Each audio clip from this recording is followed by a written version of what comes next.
So if you're looking for a home on the back side of Brundage Ski Resort, you're going to want to check out 3353 Woodland Drive. 2 master bedroom suites that have their own private bathroom, one on the first floor and one on the second floor.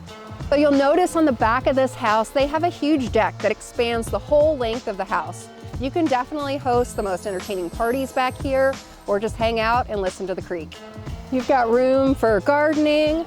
The house has a metal roof, which is super low maintenance. We've got a brand new wood burning stove.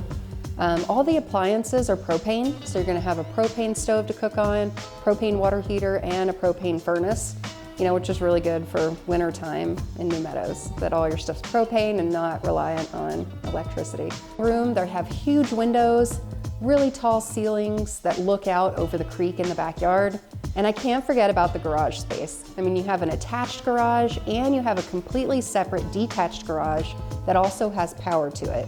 So for all the things that you're close to, the hot springs, the snowmobile trails, the ski resorts, mountain biking, you have everything just right here and plenty of room to store all your gear. Leave a comment below with your favorite winter activity, and thanks for touring 3353 Woodland Drive. This house is amazing. Book a showing today.